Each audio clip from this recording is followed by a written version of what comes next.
আসসালামু আলাইকুম প্রিয় দর্শক, আশা করি সকলেই ভালো আছেন। আমিও ভালো আছি। আজকে আমি আপনাদের জন্য নিয়ে এসেছি এই মজাদার নান রুটির রেসিপিটি। নান রুটি এবং গরুর মাংস কিন্তু বেশ ভালোই জমে যাবে।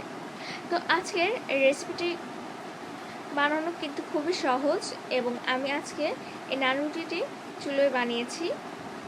তো চলুন দেখে নেওয়া যাক এটাকে কীভাবে বানাতে হবে। এর জন্য আমি একটা বড় বাটি নিয়েছি। এর মধ্যে আমি ময়দা দিয়ে দিব 2 কাপ পরিমাণ।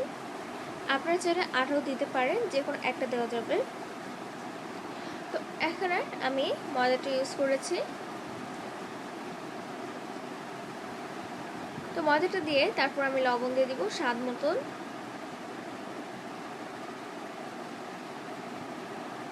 এবং তার আগে ইস্ট দিয়ে দিচ্ছি 1.5 চা চামচ পরিমাণ।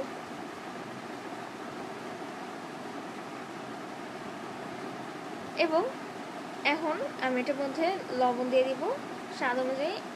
তো আমার লবণটা দিয়ে দিয়েছি। এবার আমি এটার মধ্যে ঘি দিয়ে দিচ্ছি। ঘিটা দিলে ইস্টের মধ্যে থাকা যে গন্ধটা, সেই গন্ধটা চলে যায় এবং এর স্বাদটাও কিন্তু অনেক গুণ বেড়ে যায়। তো ঘিটা দেওয়া হয়ে গেলে আমি এর মধ্যে তেল দিয়ে দিব। তেলটাও আমি 1 টেবিল চামচ পরিমাণে দিব।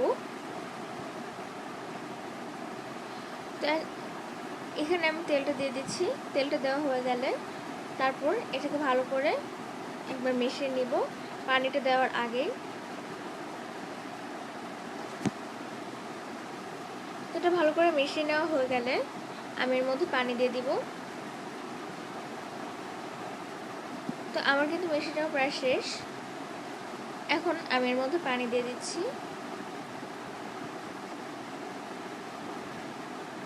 এবং পানিটা কিন্তু আপনারা অবশ্যই ধীরে ধীরে ঢালবেন। একবার বেশি করে ঢেল দিবেন না, কিন্তু নইলে কিন্তু নান রুটিটা পরে আর বানানো সম্ভব হবে না।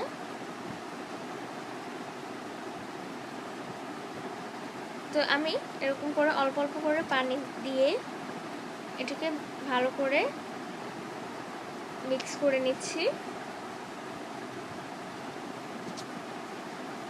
তো এটা মিক্স করা হয়ে গেলে তারপর আমি এটাকে 2 ঘন্টার জন্য রেস্টে রেখে দেব। তো আমার এটা হয়ে গিয়েছে। এখন আমি এটাকে 2 ঘন্টার জন্য রেস্ট রেখে দেব।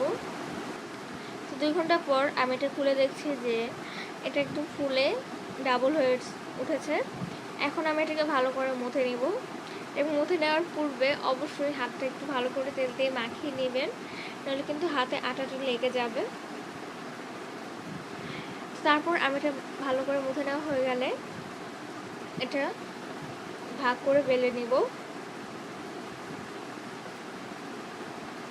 তো এটাকে একটু ভালো করে মুছে নিতে হবে কিন্তু। তো এখন আমি এটা ভাগ করে নিব। তো আপনাদেরকে একটু দেখিয়ে দিব যে এটা কীভাবে আমি ভাগটা করছি।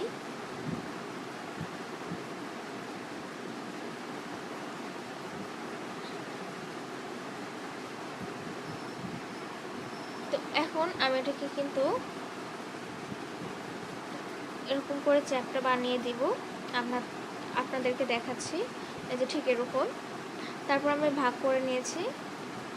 এরপর এটাকে রুটি মতো করে বেলে নিব, কিন্তু এটা কিন্তু একদম চিকন করা যাবে না, এটা একটু মোটা রাখতে হবে। নান রুটি খাওয়ার সময় তো আমরা দেখি যে নান রুটি একটু মোটা হয়। তো এটাকে ভালো করে বেলে নিচ্ছি এবং আমার এটা বেলা হয়ে গেলে আমি আপনাদেরকে দেখিয়ে দিব যে এটা পুরোটা ঠিক কতটুকু রাখতে হবে।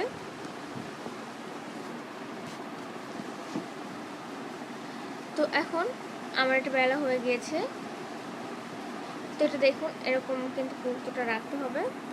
এবার এটাকে আমি একটা ফ্রাই প্যানে নিয়ে ছেঁকে নিব।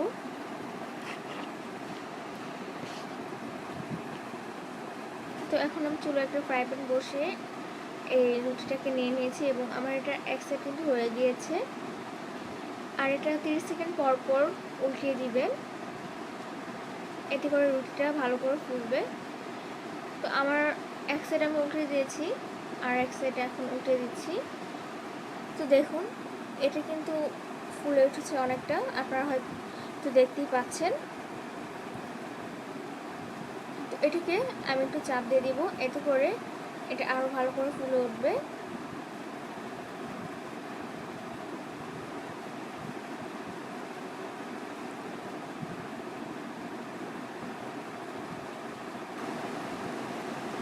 তো দেখুন আমি কিন্তু এটাকে এরকম একটা চাপ দিয়ে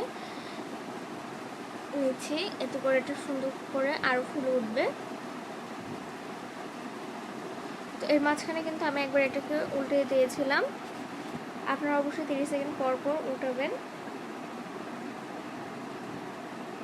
তো দেখুন এটা কিন্তু আরও ফুলে উঠছে।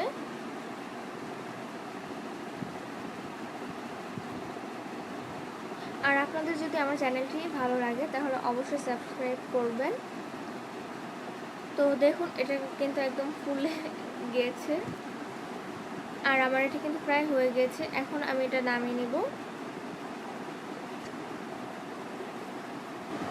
তো শেষে আমার অল্প একটু আটা বেঁচে গিয়েছিল, সেজন্য আমি ছোট্ট একটা রুটি বানিয়ে নিয়েছি। তো দেখুন এটা কিন্তু একদম ফুলে, তো আমি এটাকে নামিয়ে দিয়েছি। তো আমার এটাও হয়ে গিয়েছে, এখন আমি এটা নামিয়ে নিচ্ছি। তো নান রুটিটা কিন্তু হয়ে গিয়েছে। এটা বানানো যেমন সহজ, খেতেও কিন্তু সেরকম মজাদার। এখন আর দোকানে যে এগুলো কিনতে হবে না, আর দোকানের খাবার তো এমনিতেই অস্বাস্থ্যকর, তো বাসায় বানিয়ে নেবেন এগুলো। তো এই ভিডিওটি ভালো লাগলে অবশ্যই লাইক, শেয়ার এবং কমেন্ট করতে ভুলবেন না, আর সাবস্ক্রাইব এবং সাথে থাকা বেল আইকনটিও ক্লিক করবেন। সবাই ভালো থাকবেন, সুস্থ থাকবেন। আল্লাহ হাফেজ।